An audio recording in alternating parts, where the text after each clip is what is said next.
Morning সকলো মোৰ মৰমৰ বন্ধু বান্ধৱীকে মোৰ ভিডিঅ'টোলৈ স্বাগতম জনাইছোঁ দেই। আজি আকৌ এটা নতুন ভিডিঅ' আৰম্ভ কৰি দিলোঁ। আশা কৰোঁ সকলোৱে চাব শেষলৈকে।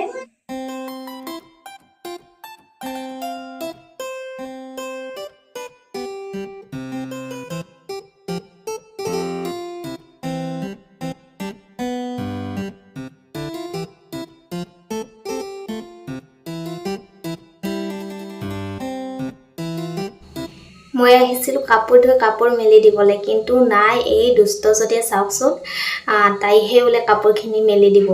মানে মই সিফালে কিবা এটা কামত গ'লোঁ, তাই আহি পূৰা কাপোৰত লাগিছে। এতিয়া ইয়াৰ পৰা পৰিলে হ'ল আৰু মই আকৌ তলত যাবলগীয়া হ'ব। আৰু চাওকচোন কপালখন, মই ফোট ল'লে তাইকো ফোট দিবলগীয়া হয়। কি যে হ'ব ছোৱালীজনীৰ লগত।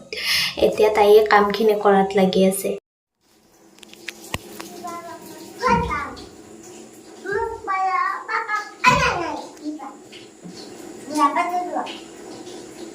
কাক বেয়া পাইছা?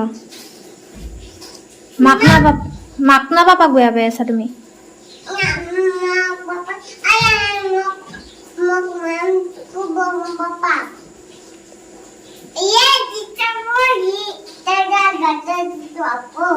ডাংচি মানাংটো কেনেকে নাচে? ডাংচি মানাংটো কেনেকে নাচে? সেনেকে আৰু বিহু কেনেকে নাচে?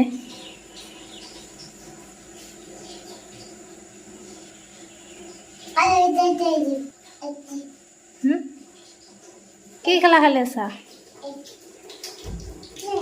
পৰি যাবা। ক্ৰীমটো নেদবা দে, ফেলে নেদবা দে গোসানি। আই লাভ ইউ কলিজা। তোমাৰ কাপোৰ মেলি দিয়া হ'ল? হ'ল। গাও ধুলা? এতিয়া মই তোমাক চুলিহি চুচি দিম, ফটা পিন্ধাই দিম দে। অ'কে? পিন্ধাই দিম দে। বাই কলিজা। মই ভাত বনাম। এইয়া দুপৰীয়া সাঁজৰ কাৰণে ৰেডি কৰিলোঁ দেই। ভাত, ভোট জলকীয়া, পিঁয়াজ, মাহৰ দাইল খাব মানুহজনে বেয়া পায়।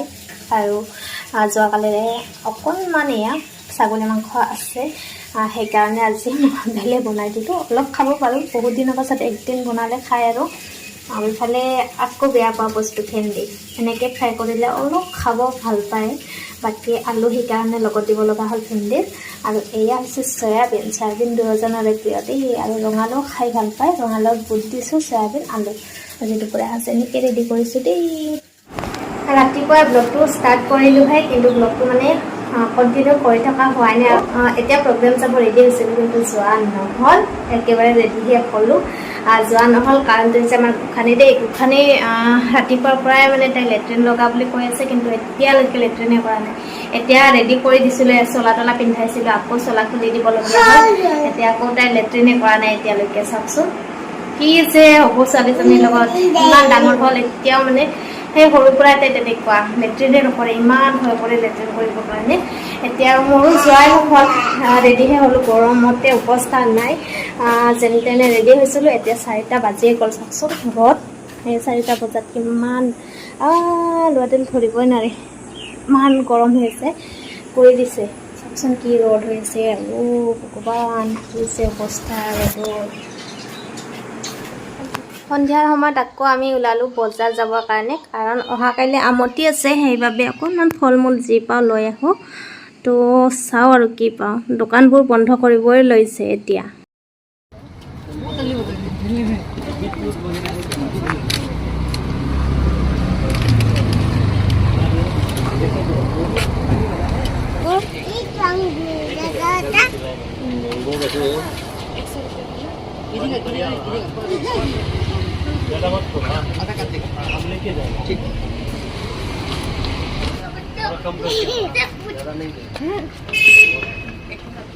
এটা সময় এয়া চাওকচোন কিমান দেৰিকৈ আহিছোঁ আমি বজাৰ, 9:30, আৰু ইয়াত সোনকালে বন্ধ কৰি দোকান।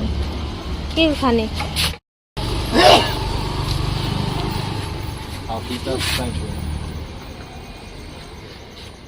কি হ'ব বাবাই? কিবা ক'ত যে লৈ যায় না? কি লৈ আহিলা গোসানী? মোৰ কাৰণে কি আনছা? আম, আঙুৰ, নাৰিকল। নাৰিকলৰ কি দাম? 150 টকা। সেয়া দাঁত নাৰিকল আনিছোঁ মই 50 টকা বুলি ভাবিছিলোঁ ল'ব ক'লোঁ 150 টকা বোলে গমেই নাপালোঁ 550 আপেলৰ সেইকাৰণে আম আনিছোঁ মোৰ মেইন কঁঠাল জাম এইবিলাকহে মনত পৰিছে আনাৰস কিন্তু আজি আমাৰ যাওঁতে বজাৰ যাওঁতে মানে দেৰি হ'ল ন সেইকাৰণে চব দোকান বন্ধ হৈছে বজাৰ কৰিব গ'লোঁ কিন্তু যিহেতু ৰাতি হ'ল মানে ইয়াত কি হয় 8টামান বজাত বন্ধ কৰিব ধৰে দোকানবিলাক আমাৰ যাওঁতেই 9টা বাজি গৈছে আৰু সেইবাবে দোকানবিলাক বন্ধ হৈ প্ৰায় ভাল ভাল বস্তু নাপালেও মানে ফল মূলৰ কথা কৈছোঁ ফল মূল ভাল ফল মূল নাপালোঁ যিখিনি মানে প্ৰয়োজন আছে সেইখিনিয়ে নাপালোঁ তো উপায় নাই আৰু দামো বহুত ল'লে তো অলপ আনিলোঁ আৰু খালি যিহেতু আমতি আছে সেইবাবে আৰু এতিয়া 10টা বাজি গ'ল সেইকাৰণে পটাপট খানা বনাই আছোঁ বাকী আজি ব্লগটো ইমানতে শেষে কৰোঁ কাৰণ অহা কাইলৈ আকৌ এটা ব্লগ ষ্টাৰ্ট কৰি দিম আমতি কি কৰোঁ কি নকৰোঁ যিমানখিনি পাৰিম দেখাম আৰু নোৱাৰাখিনিতো থাকিয়ে যাব কাৰণ কেমেৰামেন নাই যিহেতু